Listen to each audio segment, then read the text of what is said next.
I just forget to care about other people, so I'm social blind, and how that's not how that works. I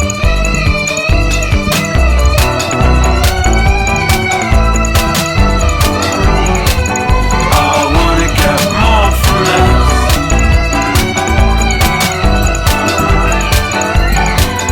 I wanna get more from this.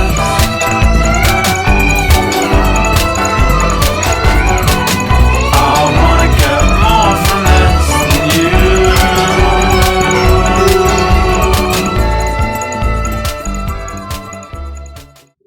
I hate moderating stuff.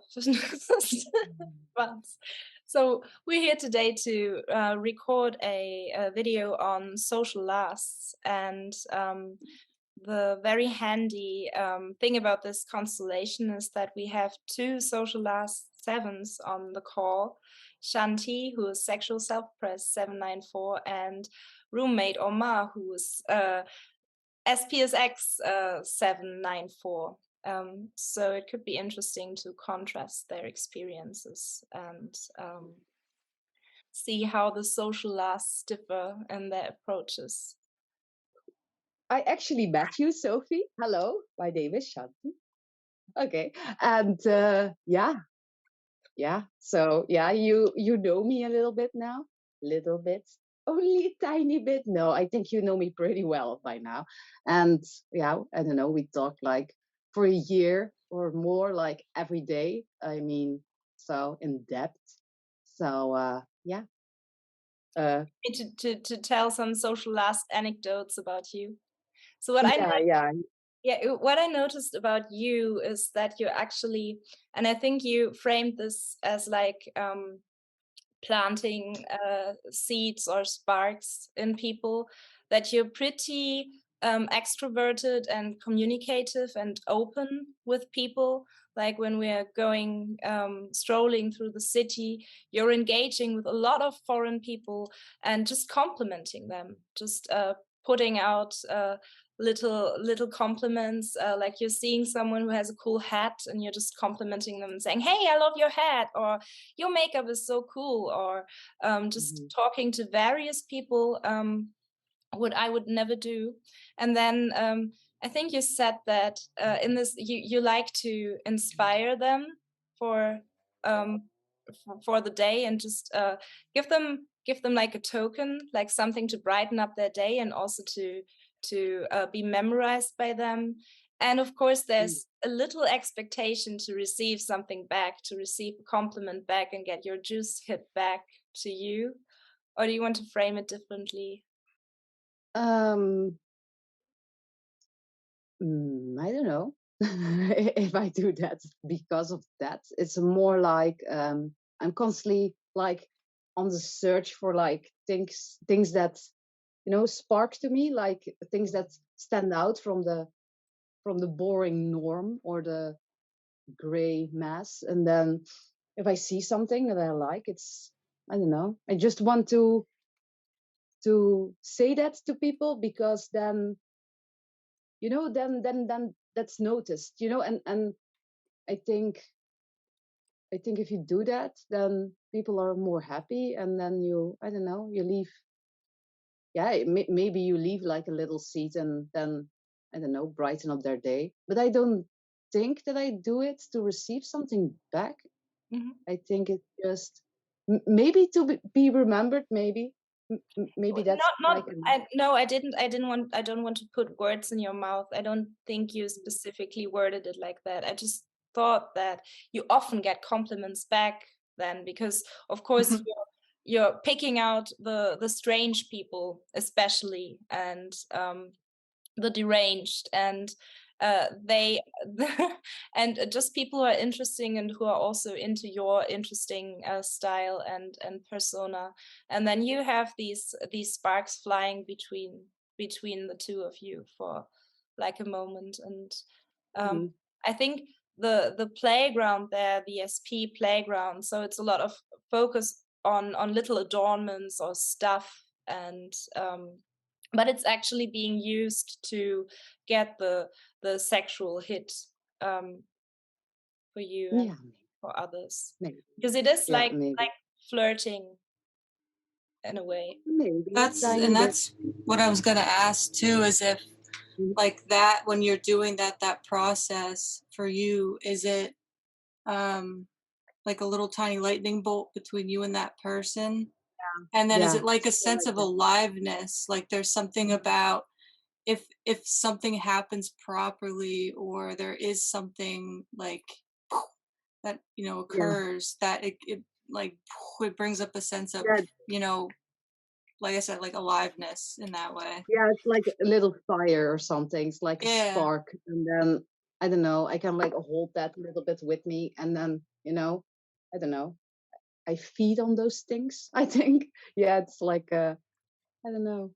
Well, and that's Yeah, what I like think is really like I was thinking about earlier that I know it's stupid to envy different people with different stackings, but I envy people who are sexual dominant just because when I meet like with you or other people, it just makes it so clear to me how thick like the SP wall is that for me, like I wouldn't want to go out and just random people, you know, engage and try to get that feeling of aliveness. It's almost just person by person, whatever the situation is, who I'm kind of forced to interact with in a way, mm-hmm, whether it's because we're in the same room. Like I don't seek people out in the same way.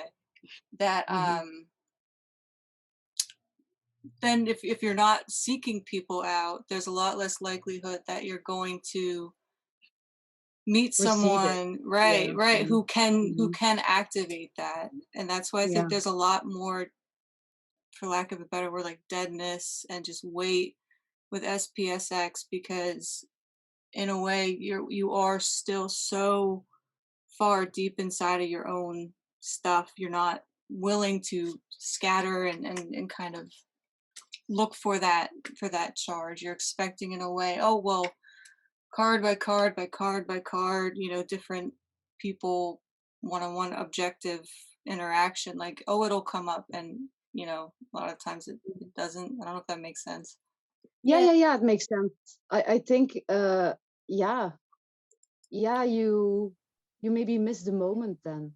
Hmm. For me, I don't want to miss the moment. For me, it's like, I don't know, maybe it's only now, I have to see what's there at the moment because otherwise I will miss it in a way.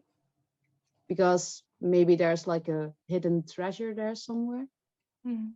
Like for example, we went to this party like this Saturday, and I saw this woman, and she had like a very interesting, I don't know, like a exoskeleton top on. So I just went to her and I said, "Oh my God, I love this top.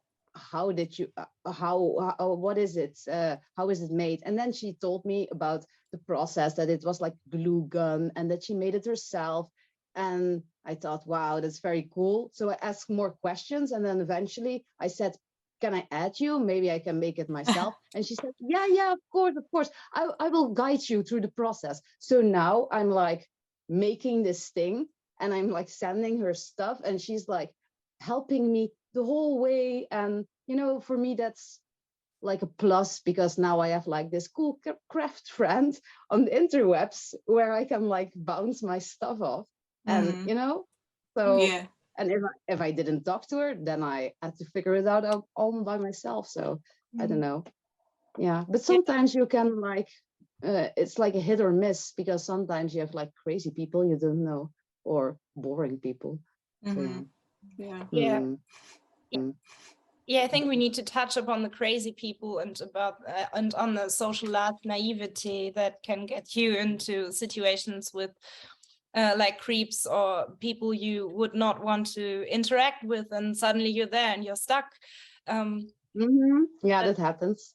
I'd be interested to hear how you experience, Mar, this seven urgency that to Shanti is so connected to the moment and the spark and the energy, the sexual stuff. How do you experience this? Is it more it's more SP concerned, I would presume, or Yeah, so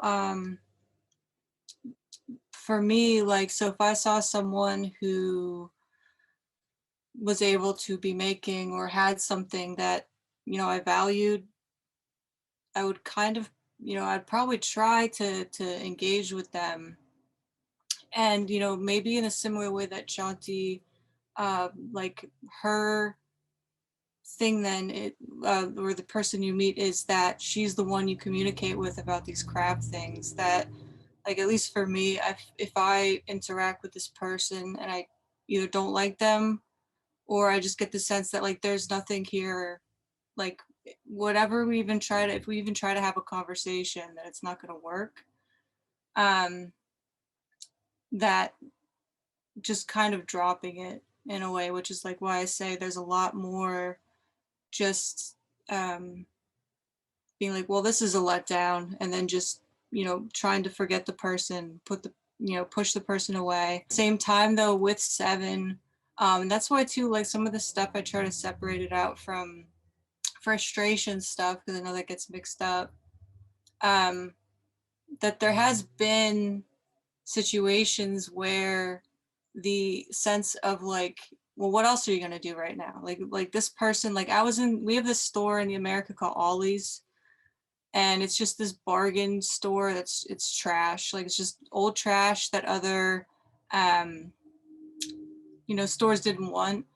And I had this random trucker just approach me and start talking to me, and I felt no attraction towards him at all. Like, he was gross, and then later he started showing me pictures of his like 2-year-old baby. And point being, get to the point, that at the same time, even though there's no draw towards this person in the moment, I think it's 7 stuff or whatever it might be, of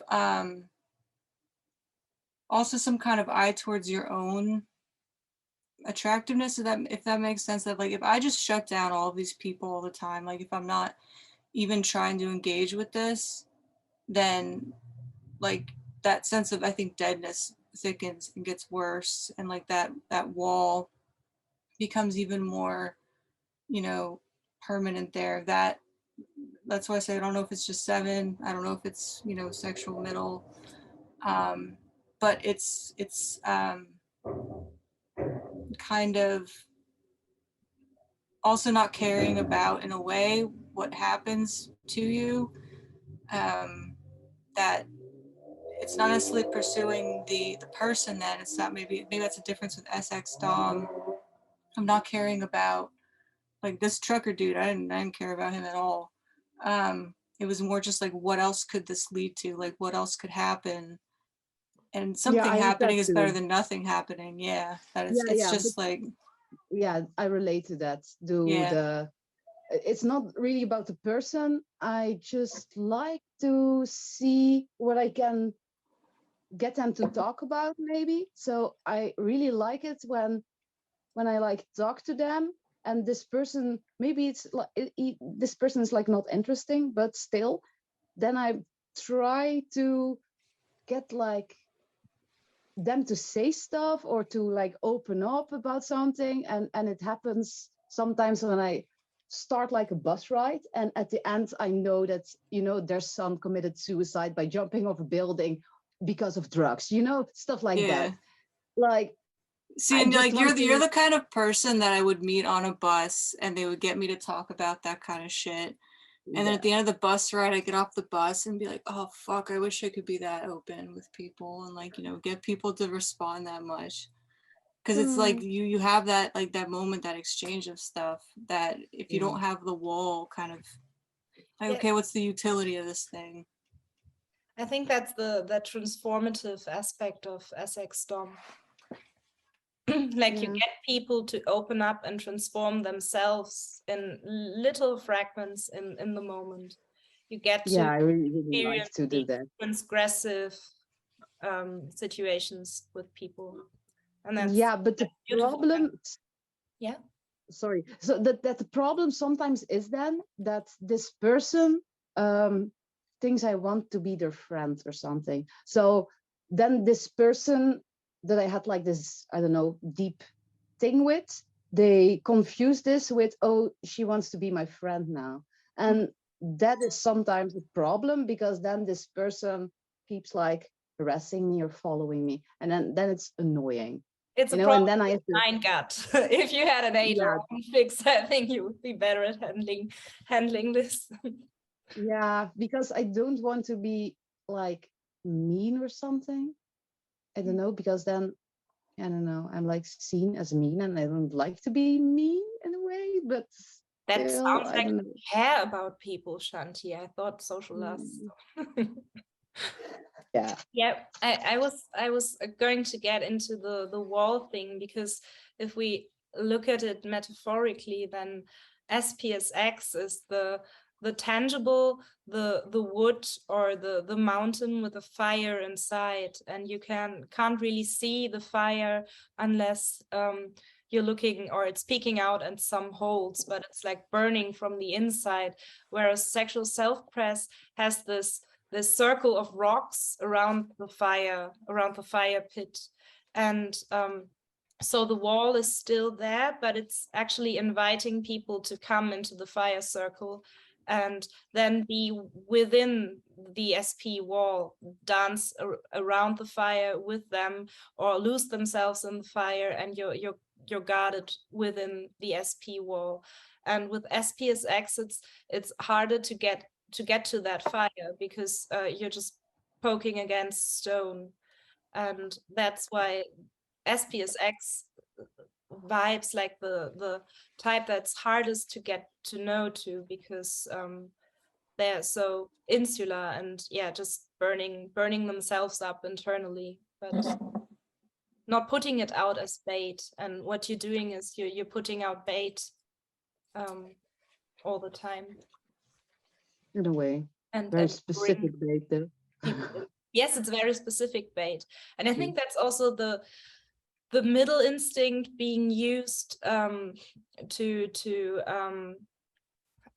amplify the main instinct. And this is we talked about this before, why sexual self-press often has this hippie flair or hippie vibe, because it's literally stuff being used to tend the sexual fire. So you get this crafted person, even visually, that's adorned with lots of little tokens, and there's the abundance of the middle instinct. Like everything, it's not problematic. SP is not really problematic. You can find a lot of things interesting and worthy to adorn yourself. Like I can find a lot of social stuff interesting, and it's not threatening to me. And I can use it to amplify my SP stuff. And with SPSX, that's fascinating to me, because to use the sexual instinct to stimulate the self and the self personhood, that's what makes it contraflow. It's kind of it's against the natural order. Like, how will you use sexual stuff to amplify and to emphasize the self? And I think Alex said once that it's more important for her to feel hot than other people being hot, for example. And I think this is something that's that speaks to the sex spray being used for the self. But that's also, it's not really being used for people. It's not bait. No, it's for herself more. Mm-hmm.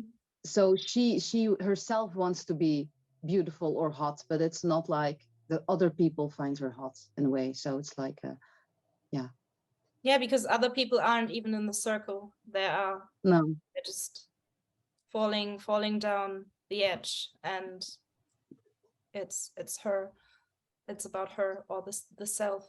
But also, it's not problematic to be casual with sex stuff, because you feel this abundance of sexual spark or sexual gratification. So you can be casual with it, and you can be more conscious of it even than an SX dom. who's way more subtle because it's just their life's blood, and they they can't do anything against being sexual, whereas the SPSX can just tune down or tune up the sex, what you can do with SP or I can do with social. Yeah, I noticed that I'm really using my SP to just amp up my sexual. It's like all my money goes to fucking craft stuff so I can make stuff, you know, that makes me more whatever, complete, special, that, you know, makes me the person that I want to be or is inside me, but it has to be mine or something. Yeah, of course, that also could be like for fixed stuff, you know. Oh yeah, I think sexual self-press is always, even without a forefix, very specified, because it's opposed to sexual social, which is a more palatable sexual song. Like a sexual social will enter a room, and I think many people will be able to get a sexual hit from them, or because it has no SP, and it's not even focused on consummation or the body or the physical attractiveness so much. So it's more like a vibe, something engaging with the social sphere, so it's dispersed into the social sphere. And sexual self-press is very particular and very specific, and throwing out hooks that are catered only to the objects of your own attraction. Like you wouldn't, and this is something that was super apparent when we were in Amsterdam alone in the summer, and all the same kinds of creeps were hitting on me, always the same kinds of super boring. So describe the creeps. Who were the creeps? I want to know. Indian people are very into me because blonde, long hair, I guess. Do you get lots of messages on Facebook that say like "Good morning, beautiful," "Hello, beautiful"? Like as soon as you accept. No, it's on private, and I only use it for Enneagram stuff. That's yeah, but it was like people, like New Jersey people who were bothering her. You know, like orange stand, like very like sleazy people. You know, people, they think that they're charming, and really, it's just no white sneakers and bronze, rando dudes with wearing Amsterdam shirts, like the worst kinds of tourists. And yeah, these are the kinds of people that hit on me. And this is also, well, I guess I'm like that to begin with, but this is also where I'm super bitchy and defensive about my boundaries, and super catty towards people, and like call them off right away because I don't want to be stuck in such a situation. So I don't know if it makes any sense, but a question I'd have for Chanti, being sexual dom, that did you ever think that you were like a withdrawn type?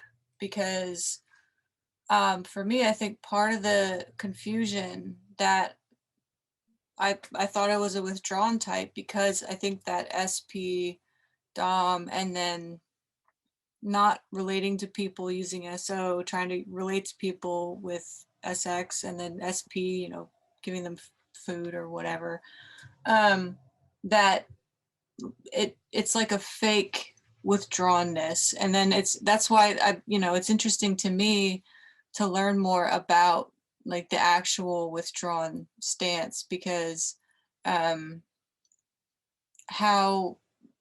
it interacts with type and instinct, I think, is just interesting. So did you know you were assertive, or was it like ever a question for you? Did you think it's more that I get like very depleted when I'm too much in group setting, or when people ask me too much to things, then it gets like very draining. And my first instinct is always no, I don't want to go or whatever. Do you want to eat something? No. Do you want to come home? No.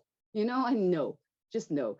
And I can like do multiple stuff like in one day. That's also very draining. Like this is okay because it's like in my home.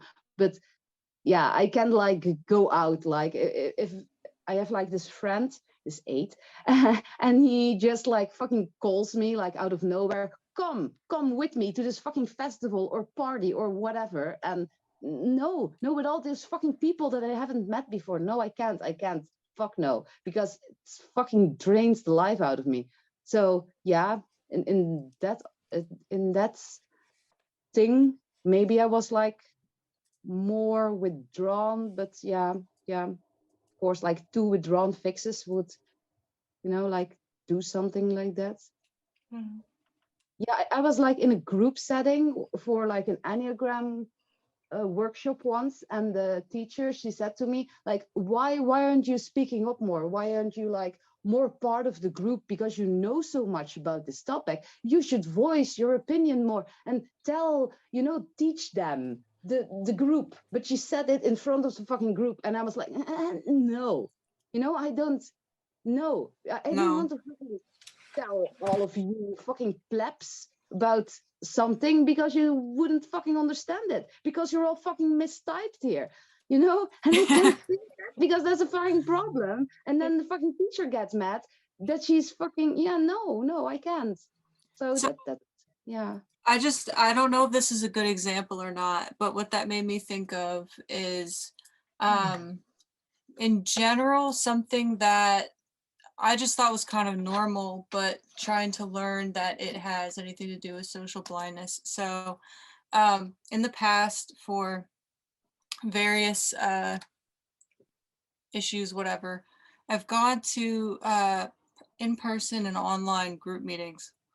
And I have a really hard time understanding the point of going to a group meeting and sharing your feelings and your stories, and the group as a like, I don't, not organism, but thing of its own, that the Yeah, whole it's a point of the whole, yeah. thing, yeah, that like, it's already hard enough to say, okay, I'm going to share something like about myself in that way, that then in the group, we're all going to just, and that being the point, that to me, that was hard to understand and do.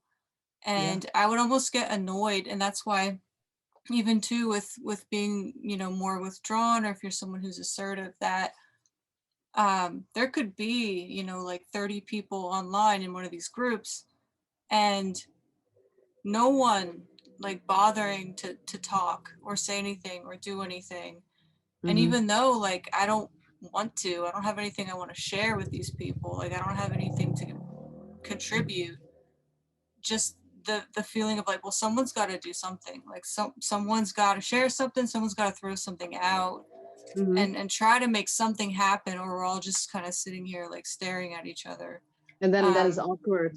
It's like to break the yeah, ice or something. Yeah. and because that's what happens, is that, like, um it was something I was talking to my social dominant roommate about, that for me, like, going into a room, the first 15 minutes when it's like chaos and like everyone's just talking and it's bananas, whatever, is the best part. And then as soon as everything calms down, whatever the situation, if it's family, if it's friends, if it's at a bar, wherever it is, Mm-hmm. that then when I start to realize, like, oh no, I just barged in here and,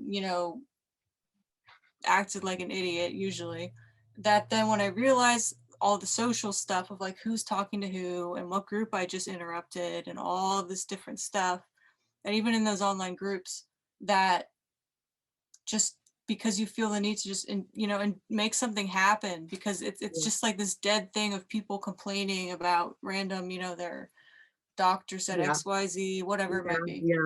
Fuck. That yeah, that it's just like she was saying, my social roommate, that for her, like, she doesn't like the first 15 minutes. Like, she hates that first 15 minutes where it's chaotic, and she's trying to like, she's also a 9, so she's trying to, like, you know, figure out where she is and everything going on. And it's just interesting to me how that's kind of opposite. I don't know if you kind of had that experience where it's like there's more of a desire to just go, go, go, go. I don't know if that's some 7, and if that Yeah. also is social blind, because it's just like I don't want to start to know where everyone fits in, because it's about the interaction we're having, like moment to moment between people. Yeah. I noticed myself that I'm like, if I'm in a situation like that, then I will be extra fucking disruptive and clownish because, Yeah. you know, I can't deal. So I get like very annoying and jokey and stuff. Yeah. And like already testing people, and then maybe like find my comfortable place in this, in, you know, in the space where we're in, you know, and then get my fucking food and stuff. I always bring food and drinks and water and fucking everything. So I'm like, okay, I have all my fucking chocolate and all my fucking shit surrounded, and then and like a notepad so I can draw if I'm like bored or something. Right. And yeah, but then like when other people are talking, and it's like, I don't know, it's like sometimes I have the feeling that these people have like no fucking friends or whatever, and they like fucking overshare shit. Yeah, so Well, too, that's I wonder for you, like, if part of that is like part of your curse, because you know you being sexual dom, that because people think, like you said, they think they're your friend, then that they're like, mm-hmm. oh, let me just spill all my shit onto you Yeah, because yeah, you we don't opened up care. like a little tiny bit. Yeah. That I wonder if that's part of that, at least, that it's just like Yeah, maybe. Yeah, because then of course, yeah, people think that I'm like interested in their fucking boring stories, but I am not. Oh, that's really interesting. Because what's draining to you seems to be all the social, um, the social stuff, everything that's complicated and Yeah, like the trying struggle socially. between some people, and I can feel it, you know, when like some people are like, I don't know, angry at each other, or somebody said this or that, and then they are like not looking at the other person. It's annoying, you know, because then this atmosphere is like cloudy or something. So yeah.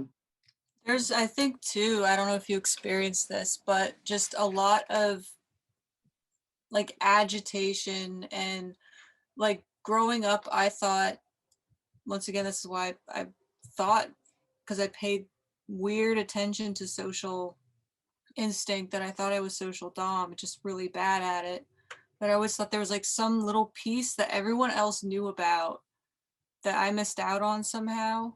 Mm. That even so, in the city that we live in, like we got all kinds of kids who are running around. They kick our doors in. They're just, you know, they're messing around on Fun. the street.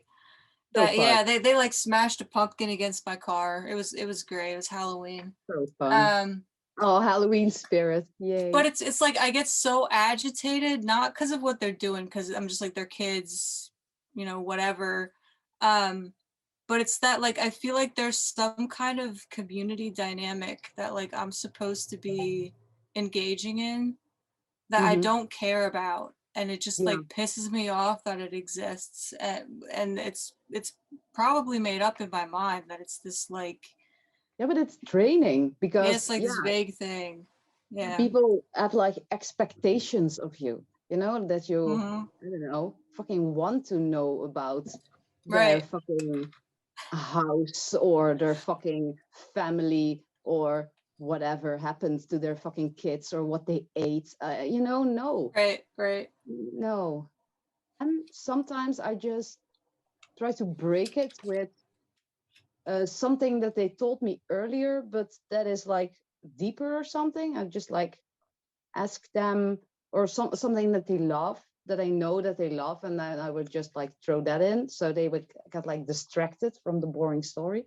But yeah, that could also be, of course, yeah, seven stuff. I don't know. Yeah. What I'd be interested to hear how you feel your main instinct being threatened by your blind spot.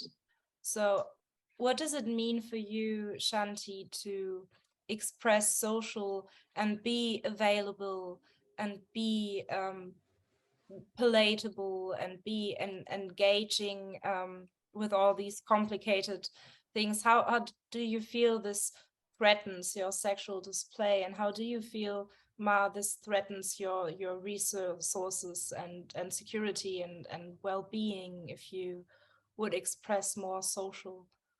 Okay, so I will start. So for me, it feels like I'm spread out or something, you know, like too thin on a big surface. So I'm like not solid anymore in a way. So, and also if I do that, then people invite me to stuff, and then I have to go there, and then I have less time for me and my, you know, because I don't know, maybe something else will come up that's like more, I don't know, interesting, and then I lose Maybe be out on that. more sparkly in the Yeah, sexual sense that could yeah, because it will ignite the probably fire more boring.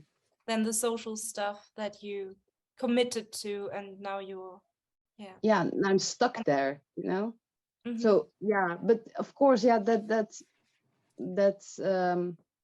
And goes of course with seven, so it's hard to for me to differentiate that.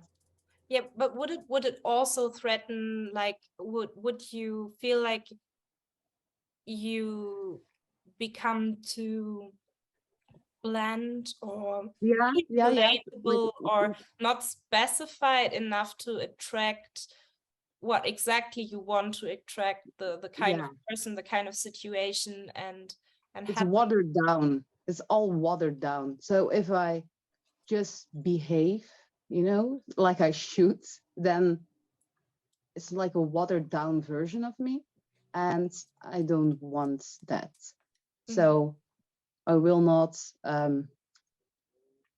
try to fucking conform or whatever. It's like, just fucking take me as my whole weird self, and then yeah, and if you don't like that, then you shouldn't follow me or fucking be my friend or talk to me or whatever.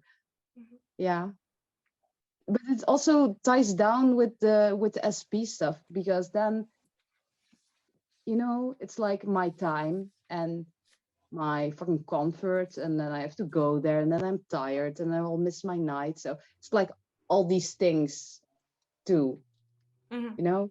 Yeah, Yeah, yeah, it bleeds into your yeah, sex, because it's also the solid part of your stack, your stacking, your configuration. That's the SP. It's just hmm yeah. I actually thought like that I was like SP dominant, because I've like fucking focused so much more on that shit, you know. I'm like more aware of all these things because they're like concrete, but but like most of the time it's just like focused on me being interesting and me being fucking, you know, like attractive in my fucking weird way. So I have to have time to fucking make all this shit, and like, you know, like send all these signals out in a way. yeah. So yeah. And you, Mar? Okay. I was gonna say, I think that in general, the biggest thing that underlies both social blind stackings is that sense of you're for a specific group of people that you're not like, even for me, like doing these calls and being on video and even being available for Mm-hmm. people, like to make a video that people can see is kind of like a certain level of like availability. Like it is that amount of, you try to find and focus in, and that's why, like, you know, Chanti was saying with other people draining your energy, or it could be your putting limitations on you, that could be confused with 7. At Mhm. the same time, you know, we both have 4 fixes that 9, of with, course, also like my yeah, fucking autonomy and right. whatever. Yeah, well, and I think that's such a big thing, that letting other people in, like I was thinking about, you know, in terms of the neighborhood, in terms of when I've lived with my roommates' boyfriends, like these different situations where I'm expected, there's expectations put on me of what I'm gonna do. Hate Like it's expectations. disgusting, and it makes Yeah. you want to avoid all of that. Yeah. Just say no to everything and fucking crawl under a fucking blanket and Yeah. leave me fucking alone, you know? And then in the fucking dark. I Right, hate it. Just right. actually, I'm like so much of my time is just like behind closed curtains. I don't want the fucking daylight. I don't. If there's like fucking outside of my window, if there's like a fucking street party going on or whatever, I'm like, no, no. Closing the windows, annoying. You know, I don't want to get in your fucking territory and drink some fucking alcoholic beverage that I don't like. No. Yeah. I was like, Like what? something that I would just be curious about is that, you know, talking to family, friends, whatever it might be, that they can convince themselves to be attracted to somebody. That, like our last living situation, with me and my roommate, and she had her boyfriend, like to me he was such a disgusting, pointless, absolute trash. He was a 7, he was a 7 wing 8, so I'm allowed Yeah. to say that. Like he was just absolute fucking garbage person, that I just knew she deserved something so much better. And I didn't understand why she couldn't see that she convinced herself, like it's so cognitive, which is why it's confusing being a head type, but in this way of like that whole thing of he meets criteria, I can socially, her being a 9 too, that she could project this positive outlook thing, like, oh, he'll learn. And I was telling her all this time, like, he's not going to learn. He's not going to learn. He's shit. It's not going to happen. That, it's Like just this, repeating. It's like a repeating pattern. It's like constantly again and again people do fucking shit and you see them doing it and you give them right. like fucking advice and you know you can be very helpful for fucking 5 times but afterwards it's like no, no, you won't listen to me anyway. So it gets like so fucking draining. It's like you're in a fucking prison, you know, because no, there's nothing is going to change and you can't fucking keep listening to these fucking people, you know, Well, because yeah, that's why too, like, so for me, you know, I thought my sister was a 3. I think my sister's a 9. She was one of the people too who gave me this whole explanation. I asked her, like, what do you look for in a partner? And she said, you know, someone you can deal with, which to me was like one of the saddest things to hear. Like, that's what you look for. That, like, she's a, you know, I don't want to give, doesn't matter. you know, whatever, that like, so with Sophie being someone who has 4, being a 4, that, like, do you experience that differently? That, like, part of what I wonder um is it social blindness in the way of like someone could be like absolute scum, but if there's that moment of, you know, tunnel vision, and just like, you know, like, you know, you Yeah. see them and there's something that happens, that it was crazy for me to learn that people are assessing, like, I can deal with this trait, I can deal with this trait, I can do, like, to know that that's happening, like, I cannot imagine convincing myself I love someone when, or I'm attracted to them, I should say, like the attraction to someone when Mhm. it's not there. So I think part of this is being sexual type, and part of this is being hexad and not attachment and not adapting to people and not adapting the self, but expecting that the world kind of caters to you or the world kind of fits to you. And if it doesn't fit, then especially with frustration, it's just like, no, fuck no, this is not it, this is not happening. But I do feel that I'm not as concerned with, or I'm not concerned at all with truth. I don't give a fuck about truth. Because the truth is what I create or what I make of it, and I can make myself believe in stories that I make up about people that are more interesting than the person behind the story, and then I can be in love with this version of themselves. But I always, or I kind of Idolize. pull It's myself like out before they reveal themselves as being a fraud. I rather end things before they turn bland and boring and tedious and repetitive and shitty, and rather end them with like a grand finale and even instigate like a super dramatic breakup, and then keep that in mind as like a short, hot experience that's inspiring, because then I can still make something from it. And I think that's also being SP, because I always make tokens of my experiences. I write about them, or especially when I'm heartbroken, I start writing poetry. And so I can make myself believe in the version of a person that's not actually them, but it's more poetic or more beautiful or more tragic. And And that's the thing too then. So that's like, Shanti, do you do that, or do you experience that at all? Like this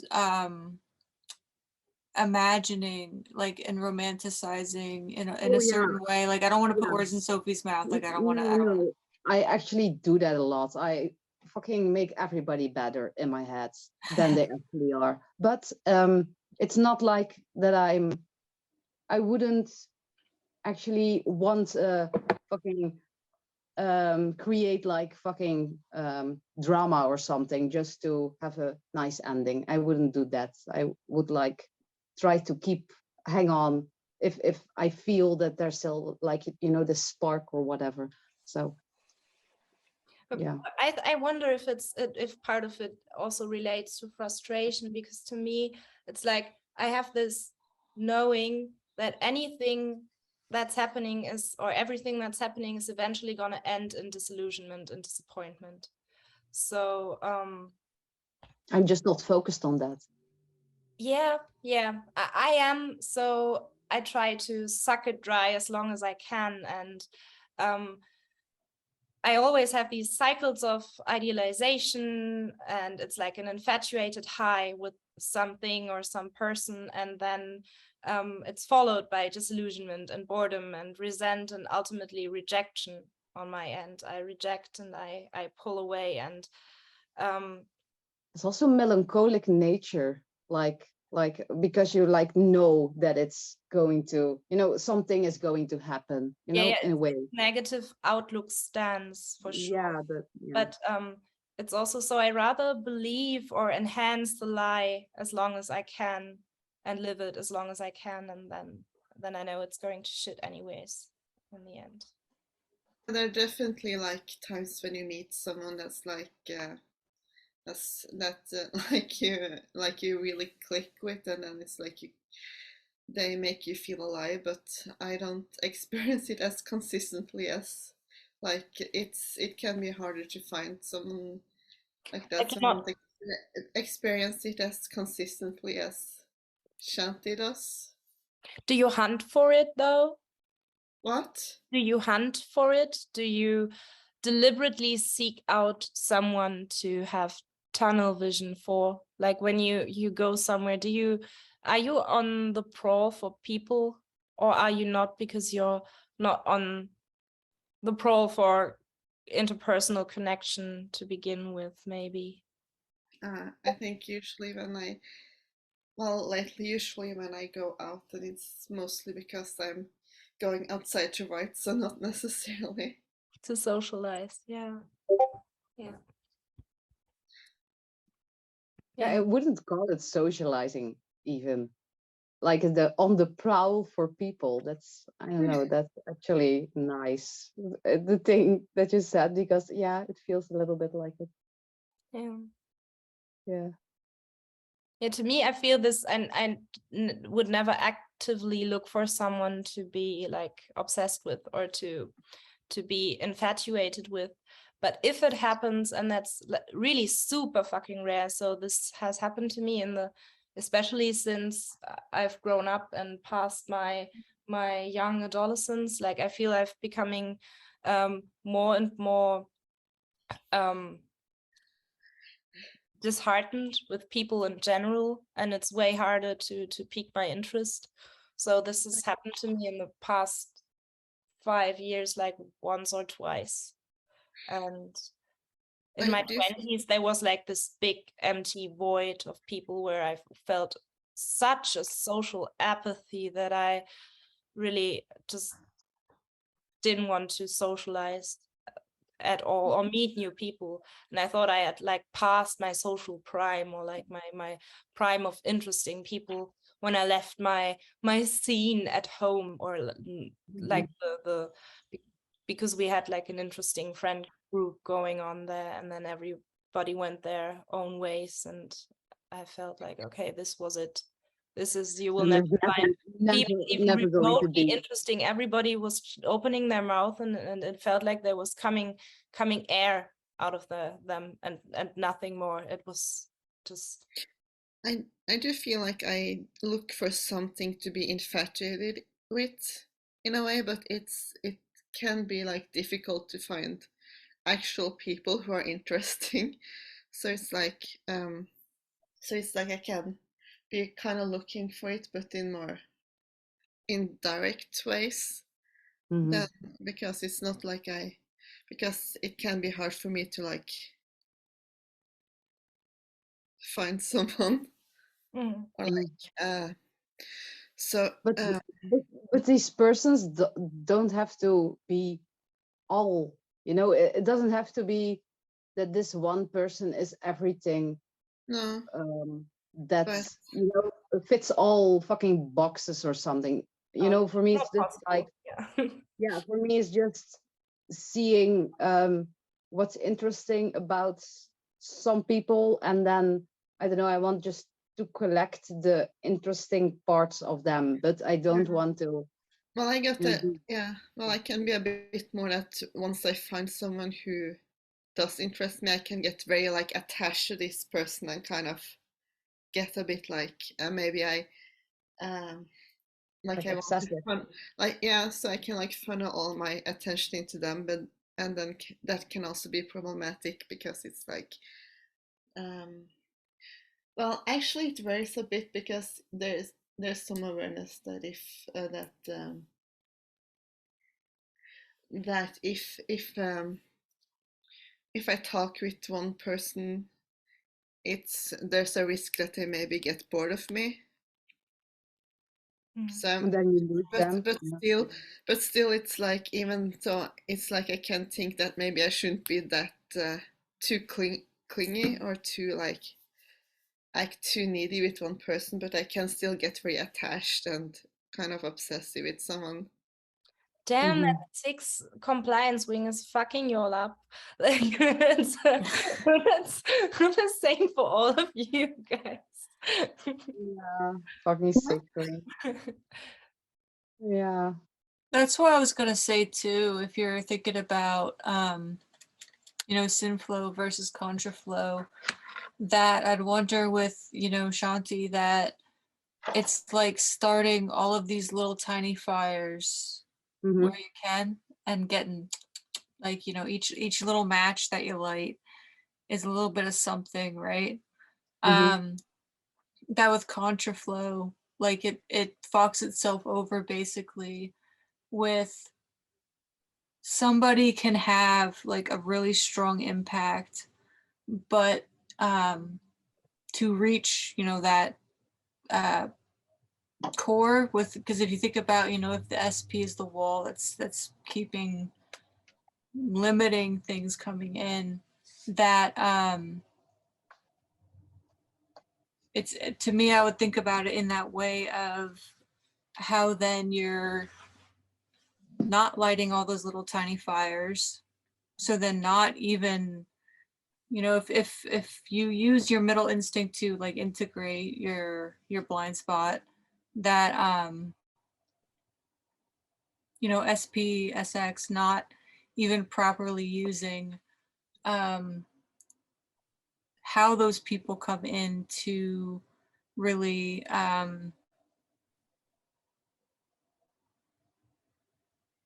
interrelate with, I don't know the right word I want to use, but just in that way that like you're like, if SX, you know, is constantly making these moments of aliveness, you know, happen, Mm-hmm. whereas with SPSX, like it has to be able to, you Get know, in there. come, Yeah. yeah, right, like to come Yeah. through, to actually, if it's actually going to touch the core, you know, as opposed to if people are SP and then whatever they're doing, that like it's just interesting to me how that difference, you know, could play out with, you know, even with what Christina's saying of seeking out specific things, that for me, like even, you know, I meet new people and have to interact with them and pretend like I care about their lives when I'm checking them in, talking to them. And some people, it's like pulling teeth that they just don't even want to try to give you anything. Um, and then other people, it's easy, and it's Mm-hmm. curious. It's interesting to me how that difference is with meeting these people and interacting with them. But yeah, I don't know. I forgot the question. I don't know how to answer. Can you, I don't know, How do you read the decide question? intuitively how to make these sparks happen? Like, what's your Um, way of choosing?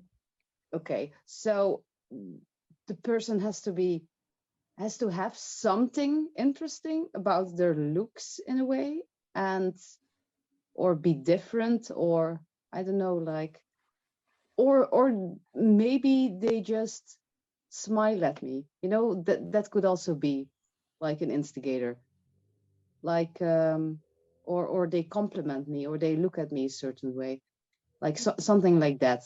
And then it's like, okay, there's something there, let's see what it is. Or, you know, and then when I fucking talk to them, then I know, like, oh no, this is not for me, or you are fucking boring, or whatever. It feels draining. And then I, you know, like, move away and, I don't know, be with myself, or find the next spark. It's like that, I think. Yeah.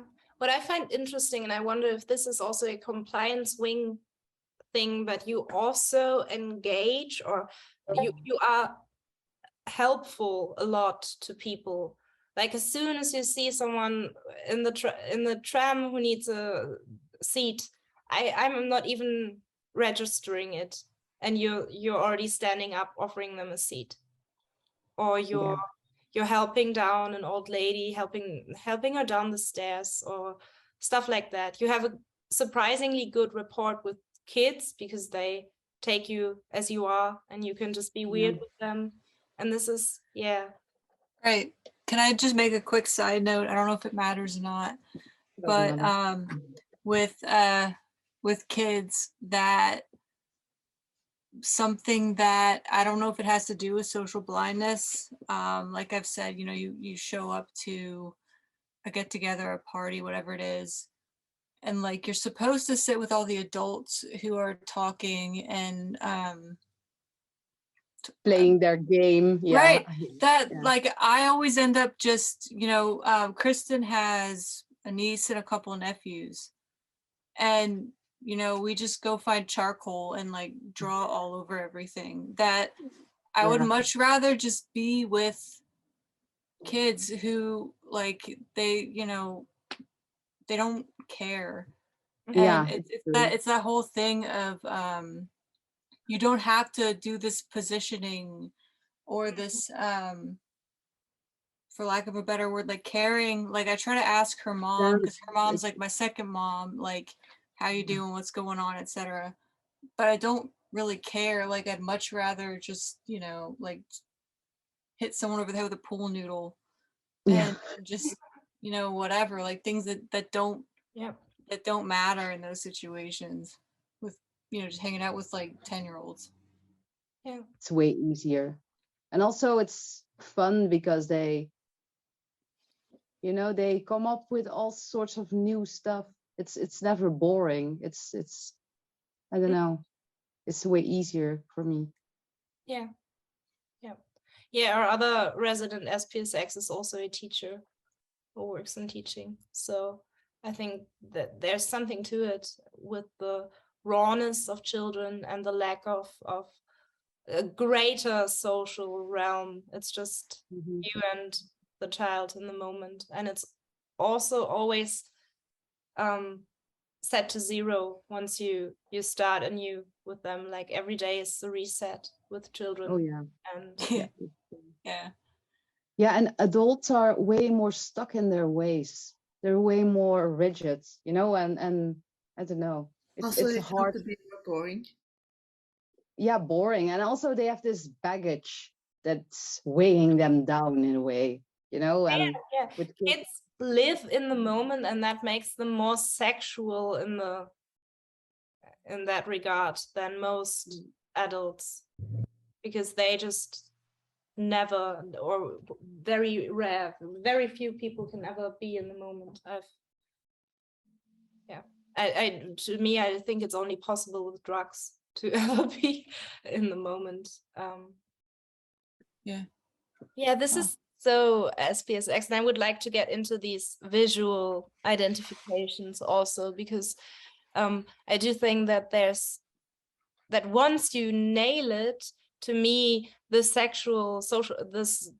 social blast stackings are the easiest to identify in a person visually, because SPSX does have the zombie dead flesh vibe, the decay from inside, and sexual self-press often has this hippie spirit flavor, this and super weirdness, like whereas sexual self-press is like Yeah, is he sexual self-pressed? That's nice. yeah, Yeah, she is, yeah. Of course. she's also like, this I is feel like I look like Boy George. I Like, love Boy George. if you were to put makeup on me, like let me try to angle my face. yeah, Oh, you would, hot. yeah, you would, Try it. yeah, for Try sure. I it can with see it fake already. sexual self-press. This is just like Yeah, maybe, adorning the maybe, self, and it also feels.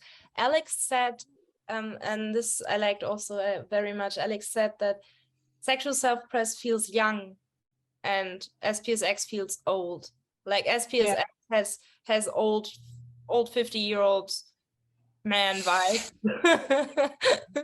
Sitting not somewhere in his specifically trailer with man. his beer, stoking a fire, and being alone and moody and grumpy. And sexual self-press is more like an eternal child. And that's also very fascinating about the stacking, because it's the same components, it's just mixed around, and it makes such a different flavor ultimately. Man, here SPSX, it's just dead. It's just dead. I don't know if I'm like just shooting at the moon or not, but I don't know if you know who Pete Doherty is, but I feel like he's Dorothy. Yeah. probably SPSX. Oh yeah, Who like is yeah, he again? he And could.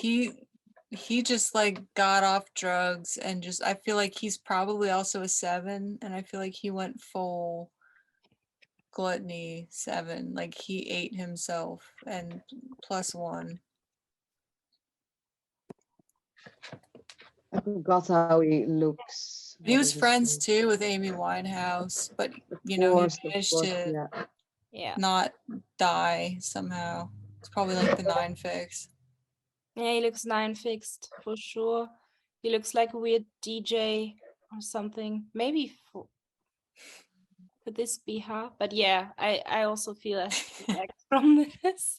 Or sometimes especially in 7 cores, and this is aggravating to me. I sometimes have this confusion because 7 has a socialish flavor, that I don't know what kind of sex middle I look at. Because That's some what I have with 6. That with 6, like a lot of the time, I mistake it with social because there's so much of an eye towards people. Yeah. 7, it's not about the eye to the people, it's more about the extravagance.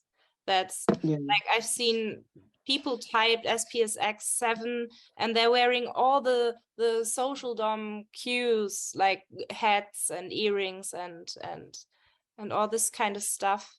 Whereas SPSX, the SP is the self, right? It's the body, it's the core. And in SP middle, that's the play stuff. So with SPSX, you have sex to adorn yourself.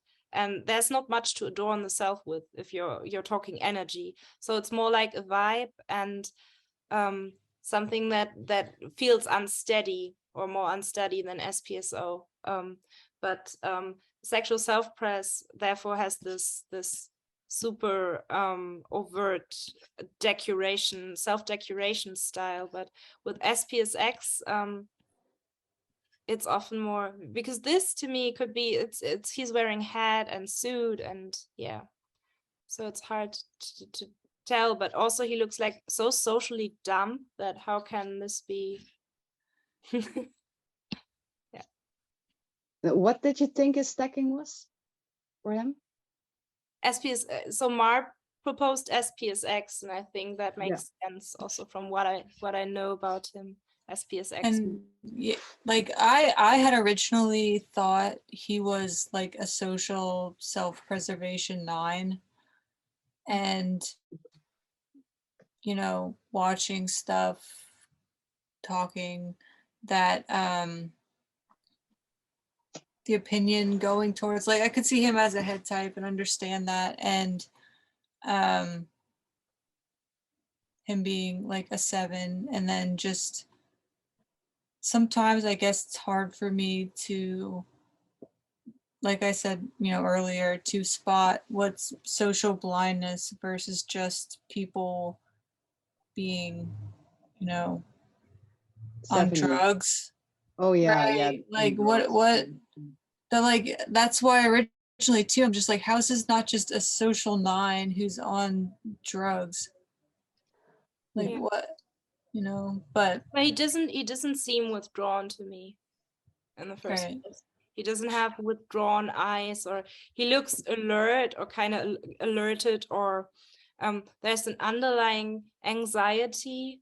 And all of these pictures, when you photograph a withdrawn core, specifically in 9, there's often a similar pose because they're being lumps most of the time, or all withdrawn types are kind of lumpy, and he's having a different expression in most of these pictures, and a different this looks like anxiety. There's like it's fearful. A manic. It's like a manic energy also. Yeah. And this is very SPSX to me. Like this is the look. Like SPSX styling their hair, be like, I'm done. It's just look, and then they make a picture like this, but with dead eyes. That's like their display. That's funny. Yeah. Who else do we have? Oh yeah.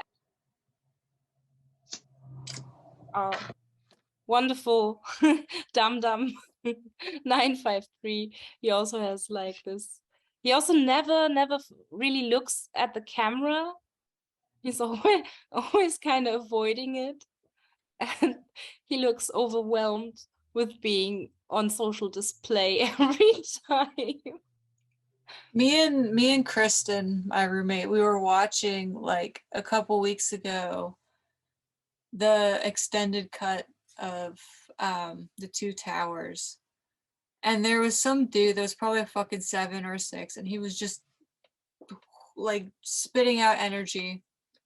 And it was cutting between people, and it would cut to Viggo Mortensen, and he was just like, I really had a great time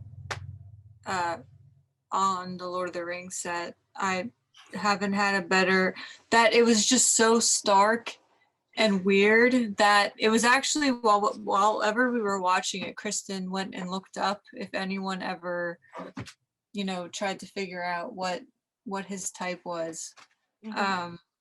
That he is so, like, I feel bad for him. Like, even, you know, we watched those videos with Cronenberg. Like, it makes me feel bad for him because you're in this public position where you're supposed to be entertaining and funny and, you know, out there, and you just, like, he just You crumbles. see them struggle. That's like a struggle for them or Yeah, something. it's Yeah. painful to Also, watch. this is what kind of makes social lust endearing or cute. Not in the social way. I think the social cute is very aware of how to be cute and how to play with it and do the right amount of like helpless or flirty or whatever is being perceived as cute.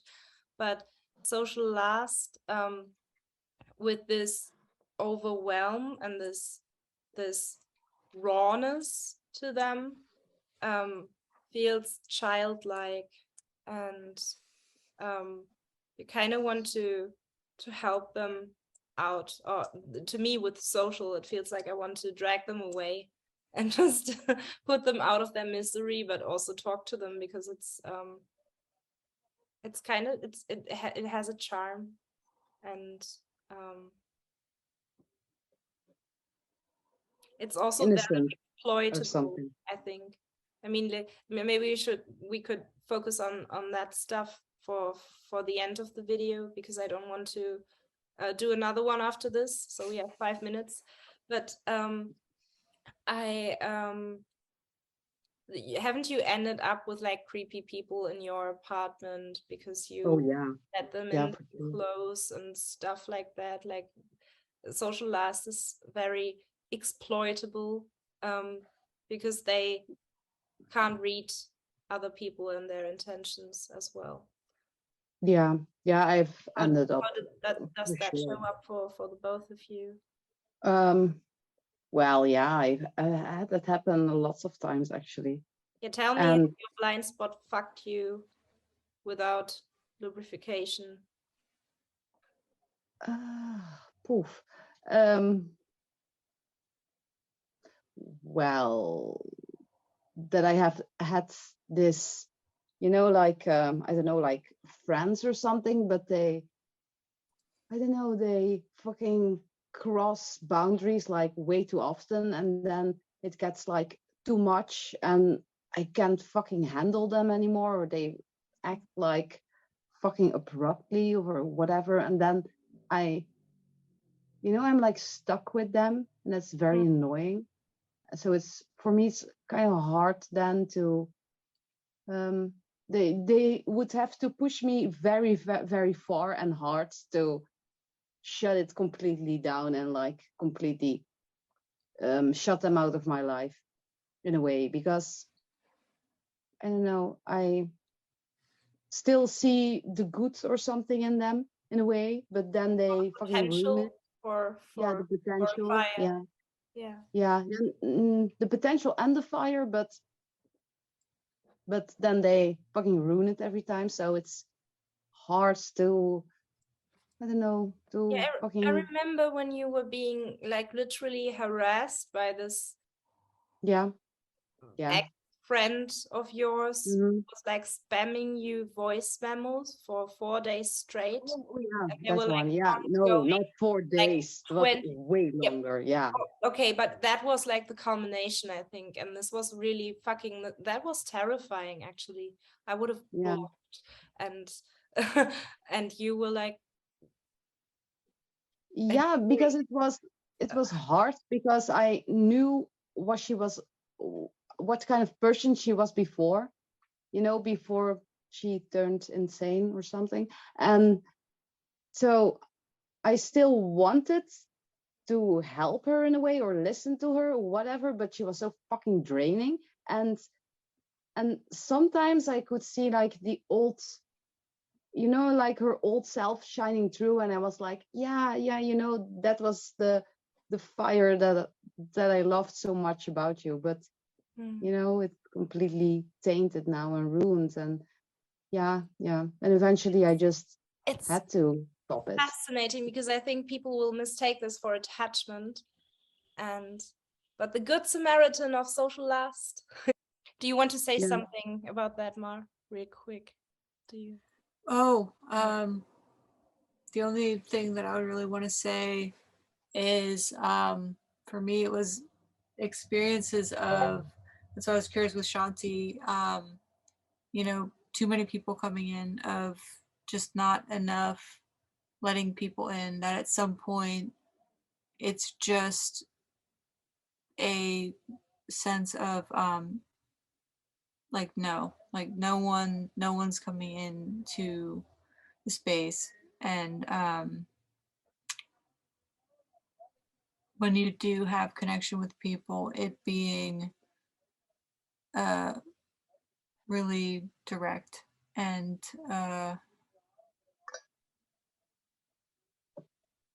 something say to that's hard them, to cut off in that kind of a way, I guess. yeah, or whatever. Even harder as an SPSX, because once you penetrate it and once you overcome this SP wall, then you're in and you're locked inside the castle.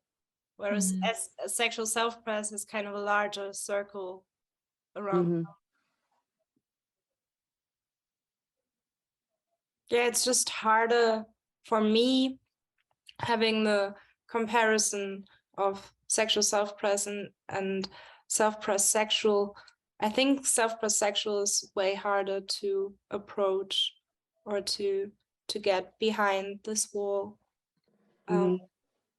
And sexual self-press is initiative, like on their own end, which makes it even easier for a withdrawn type, like to be, because they just ignite.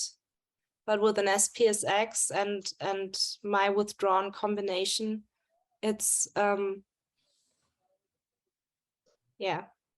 It needs to, there needs to be a build up, then either needs to be a really good build up, or there needs to happen something that, like work also from their end, you know, the other person also has to work to get through your wall. And yeah, if they don't put in the work, then they won't get in, because you're not going to, you know. the people in the server that we have that are self-press sexual social lust, that there would be a threshold for me to reach out to them like in private and just initiate a convo, because they just seem solipsistic and they seem kind of unbothered with, like, unfazed, like I'm not really, I'm not even really here, I'm just hanging out here. What do you even want? It's like nonchalance. It's like a nonchalance about them. It's like whatever. I don't care. Just I don't know why I'm here. I'm just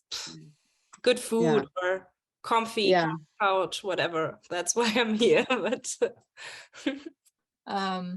But even with like communicating like on calls like this with people, that like for me, like what am I supposed to be saying? bringing. Right, Yeah, right. Like yeah. it's like a certain kind of, that's why I know Larissa too was interested with social self-pres. I don't know if it's a contraflow thing. I don't know what it is. With like my existence is predicated on me bringing something that I think that that is so essential to understanding social blindness, where you as a human being don't matter. Like my actual name is Margaret, but Mm-hmm. Margaret doesn't exist and matter. It's your own applicability to other people. So even like with these calls, like I was talking to my sweet friend who's social 9. I said, should I join a call? And she said, well, what are you doing on the call? And I said, I don't know. Like to me, it's hard to understand What they and want think, from you or right, something. right, that it's, yeah, like where you fit in, that even like with family things or whatever it might be, with going to different friend groups, at least my experience has been, if I'm friends with one person and they take me to a party, I scan the party, find the one person that I'm semi like connected to and engage with them. That like in general, like I think just applying that to social blindness, that it's not like my immediate relationships. I forget to care about them. I forget to call someone. I forget, like, even a certain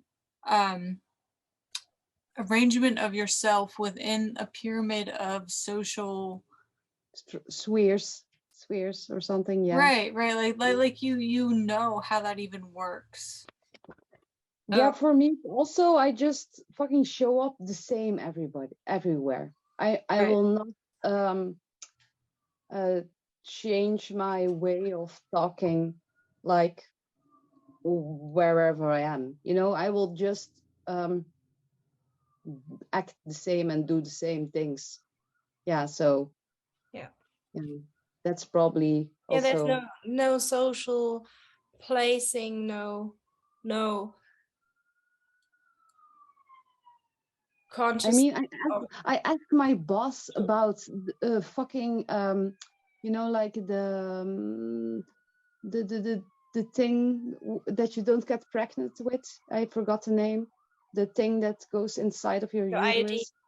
Yeah, so I asked her, do you have one, and is it normal that my, you know, that my fucking nipples hurt, and you know, shit like that. I just barge into her office and I ask her shit like that, and she just like, okay, and she, you know, she answers it, and then I leave again, and that's, you know, stuff that I do.